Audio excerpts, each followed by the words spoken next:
Road પર લોકો જે રહે છે ને એની પીડા નથી જોવાતી. એટલે તમે બધા જે સન્માન આપો છો ને ત્યારે દિવસે દિવસે મારા પર જવાબદારી વધતી જાય છે. સમાજમાં જે તરછોડાય છે, જે રીબાય છે, જે હેરાન થાય છે, કદાચ તમને ને મને બધાને આપણને અમરમાં એકતા અને આ કાર્ય માટે જ બાંધ્યા હશે. પરબના સેવકો છો એટલે બીજું કંઈ નહીં, પણ ખાલી એટલો મેસેજ આપીશ કે આપણો ધર્મ છે ભૂખ્યાને ભોજન, તરસ્યાને પાણી ને નિરાધારને આશરો.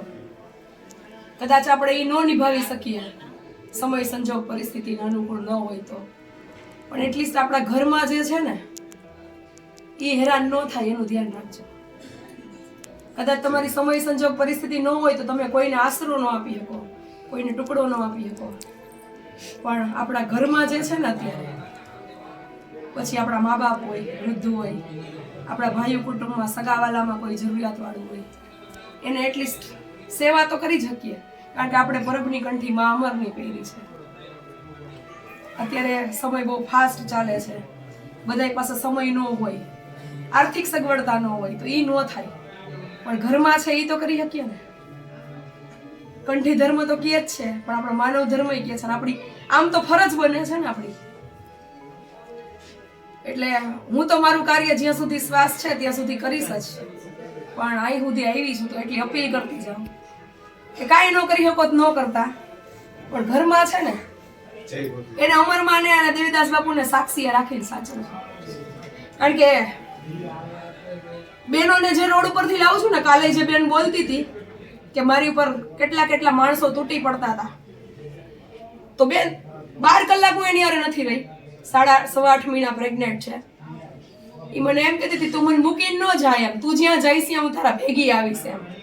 એટલે એનો મારો નાક તો કઈ 12 કલાકનો નહીં હોય, કારણ કે પોરબંદર અમે જયારે પ્રભુજીને લેતા હતા અમને તો ખબર નહોતી, અમે 20-25 મિનિટ ત્યાં ઉભા રહ્યા.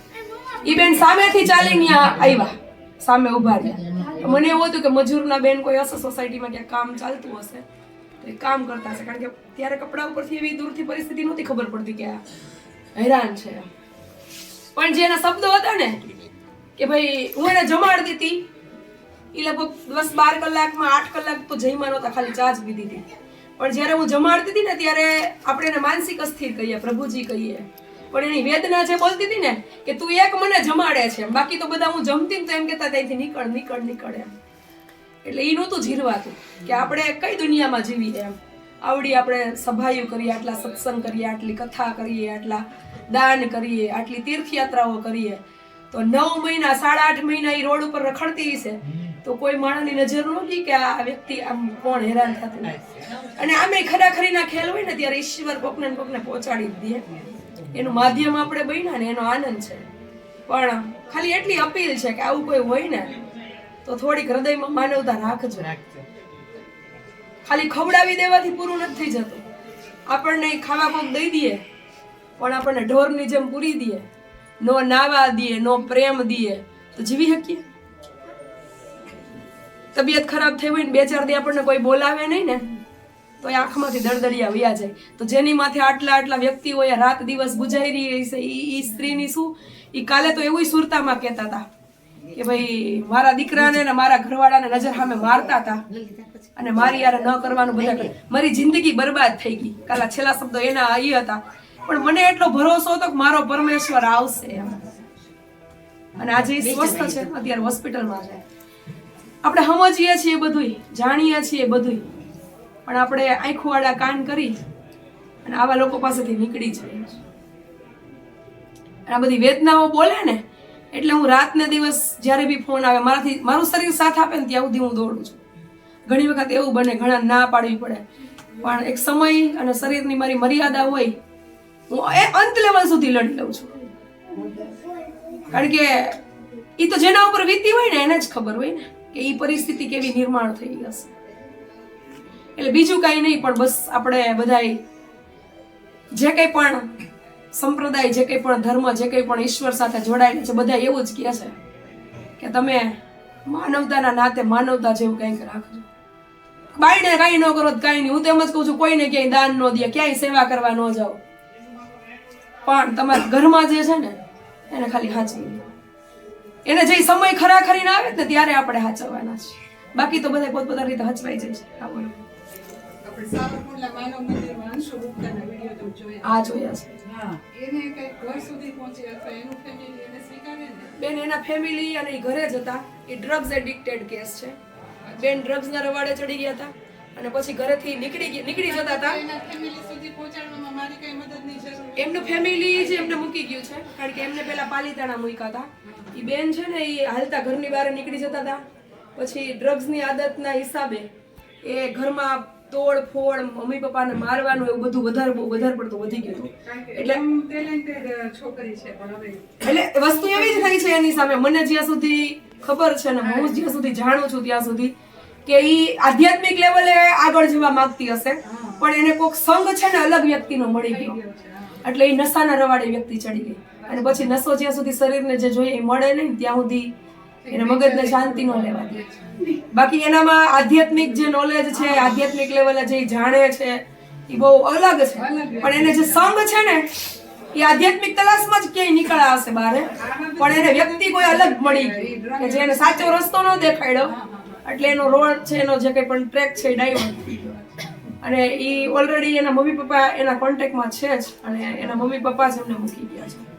હવે નાનકડું એવું ગુમડું થયું હોય, થોડાક દાયજા હોય, આપણે બધામાં લગભગ ઓપરેશન એક બધાને થઈ જ ગયા છે નાના મોટા. ત્યારે જે કાપા મૂક્યા હોય, ત્યારે જે ટાંકા લીધા હોય, ત્યારે જે હાલી શકવાય સક્ષમ ન હોય, અને ઈ જે પીડા થઈ હોય, તો કઈ મોત આપણને બધાને પરબારું નહીં મળી જાય. મોતનો સમયગાળો ફિક્સ નથી કે કલાકમાં વયા જશું, એક દિવસમાં વયા જશું, 2-5 દિવસમાં વયા જશું. ઈ જે ઈ છેલ્લી કક્ષાને યાદ કરી લ્યો, ઈ તમારી હોય કે મારી હોય, એમનું નહીં આવે. આ સિવાય કે કોઈ એવા આપણા નસીબ હોય. હું તો અત્યારે એમ કહું કળિયુગમાં એક્સિડન્ટ ને એટેકમાં જે ઓન ધી સ્પોટ વયા જાય છે ને એ બહુ ભાગ્યશાળી છે, કે એને પળમાં ખબર નથી ક્યારે મોત આવશે અને એ વયા જાય છે. પણ જે પથારીમાં અત્યારે મેજર બીમારીઓથી રીબાય છે, એની વેદનાને તમે અનુભવો ને કે આ મારા ઉપર વીતે તો શું થાય, તો આપણને સમજાય કે આપણી સામે પીડાય છે ને એના ઉપર આપણે દયા રાખવી જોઈએ. એ વેદનાને જ્યાં સુધી આપણે અનુભવશું નહીં ને ત્યાં સુધી આપણને નહીં સમજાય કે આ વેદના આપણા શરીરમાં આવશે તો કેવી આવશે. વેદના વગરનું કે પીડા વગરનું કે એમનું આપણને કઈ સીધે સીધું નથી મળી જવાનું. એટલે હું આ બધી જેટલા કેસોમાં જાઉં છું ને ત્યાં હું એમ જ માનું છું કે આ મારું છે. એ ટોયલેટ બાથરૂમ કરી લે ને તો હું એમ જ માનું આ મારું છે. હું આવી ગંધારી ભરી હોય તો અંદરથી મને શું થાય, જલ્દી નાઈ લે, જલ્દી મને નવડાવી દે, જલ્દી મને કોઈક ચોખ્ખું કરી નાખે, જલ્દી મને કોઈ ભૂખ લાગી તો ખાવાનું દે, તો આ સુખ વહી જાય. પણ આપણે બહુ આઘું નથી જવું, ખાલી ઘર પૂરતું જ રાખવું છે. અત્યારે દરેક લોકો ઘર પૂરતું રાખે ને તો એ બધું તરી જવાય. હમણાં હવે કેસ લેવા ગયા કા, આખા ઘરમાં તમારે 2 ટ્રેક્ટર ભરી લ્યો, એટલો ભંગાર, એટલો ગંદકી વાળો. એ દીકરી એની માન મળવા આવી કે મારે છેલ્લું મોઢું જોવું છે, એ જ્યાં આમ ઉભા હતા, એની માને આમ હાથ અડાડવાય તૈયાર નહોતા. પછી મારે કેવું પડ્યું તારી માં છે, તું છેલ્લું મોઢું જોવાવી તો ગળે તો મળ. એ ગંધારી તો ગંધારી, તું ઘોડિયામાં હતી ને ત્યારે આપણે ગુમૂતરવાળા જ હતા, તેથી એને મોઢું નહોતું બગાડ્યું આપણાથી. પછી મને એવું કીધું કે ભાઈ અમે તો મોટા મંદિરનું સંચાલન કરીએ છીએ, પછી મારાથી ન રહેવાનું. કીધું જરૂર નથી મંદિરનું સંચાલન કરવાનું કે મંદિર, આ તમારા ઘરમાં બધા મંદિરો જ છે. જે વ્યક્તિને તમારી ખરા સાથની ખરા સમયે જરૂર છે એ પછી એને તમારી યાર ગમે એવું કર્યું હોય, જ્યારે શારીરિક રીતે સક્ષમ હોય ત્યારે, પણ જ્યારે એ તકલીફમાં છે, પીડામાં છે, ત્યારે એ રાગ દ્વેષ, એ દુશ્મનાવટ બધું ભૂલી જવાનું. કારણ કે ત્યારે એ હાથ એવો માગે છે આપણી પાસે સહારો કે હવે મારે જરૂર છે. આપણો એ સમય આવશે ને, એવી ફિક્સ નથી આપણે કે આપણે બહુ હાજા હારા સીધી રીતે વયા જશું એમ. એટલે આપણે બહુ ભજન કરીએ, બહુ સત્સંગ કરીએ, બહુ કથા કરીએ, પણ છેલ્લે દરેક વસ્તુ એમ જ કે છે માણસ બની જાય, માણસાઈ રાખ, એમાં ભગવાન છે. એટલે આ તો બધું કેવું છે કે આ 2-5 કલાકના સત્સંગમાં, 2-5 કલાકના ભજનમાં, 2-5 દિવસની આ વાર્તામાં પૂરું નથી થાય એવું. આમાં તો બહુ બધું સમય માગે એવું છે. ક્યારેક અમરધામ આશ્રમની બધા મુલાકાત લેજો, ટાઈમ લઈ રોકાવાય. હા, એ જ કહું છું કે બધા ટાઈમ લઈ અને અષાઢી બીજે કે આડા કોઈ સમયે તમારો અનુકૂળ સમય હોય ત્યારે આવજો. દર વિજય સંતવાણી આપણે હોય છે. પણ આ દુનિયાને જોવો, એ દુનિયામાં બધાએ એક દિવસ જવાનું જ છે, વહેલા મોડું.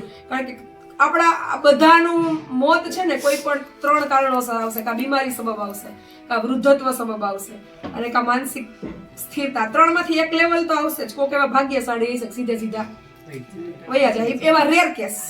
બાકી આ 3 માંથી પસાર થવાનું. હવે આપણે વૃદ્ધ ઘરમાં હોઈએ એટલે આપણે રોકટોક વધી જાય. એ માળા કરો, એ ઓટલે બેસો, એ મંદિરે જાઓ. પણ મને ખાલી એટલું કહો તો કે તમને કોઈ 15 દી ખાટલામાં તાવ આવ્યો હોય ત્યાં રાખે ને એમ કે માળા કરો, ભજન કરો, ઓટલે બેહો. કેટલું બેહી શકો? એક મર્યાદા હોય. ભગવાનનું ભજન કરવાનો સમય 24 કલાક ને 48 કલાક ને આમ રાત દિવસ સતત કેટલું કરે? એને પ્રેમની હૂંફની આખરે માણસ છે ને જરૂર છે. હવે ઈ સમય આપણે ન સમજીએ તો આપણે એ ઉંમરે જાવ ને તેથી આપણને કોઈ નહીં સમજે. અને આપણે બધું આપણે જ સમજવાનું. જો આપણે સમજશું ને તો આપણામાંથી આ બધા જોઈને અનુકરણ કરશે. નહીતર પછી આપણે જે કર્યું છે ને ઈ જ બધા આપણી યારે કરશે. હું આમ કેતી, હું નાની હતી ને ત્યારે હું એમ કેતી કે દીકુ, હું છે ને મારે તો આશ્રમ બનાવવાનો છે, એટલે તમે લોકો તમારા ઠેકાણે પડી જાવ ને તો હું તો આશ્રમે રહેવા વહી જઈશ. તો કે ના હો મમ્મી, તારે આશ્રમે રહેવા નથી જવાનું. તું હાલી નહીં હેક ને તો અમે જોડી લઈને તને આશ્રમ જોવા લઈ જાવ, પણ તારે હાવ આશ્રમમાં નથી જવાનું. એટલે આપણા આ બાળકોને તો આપણે જે કરશું ને એ આપણું અનુકરણ કરશે. ચલો હવે એક વખત આપણે બધા જય બોલાવી દઈએ. પેલા પાણી પી લ્યો બેન, પછી તે બોલ બધા પીરની સ્વરે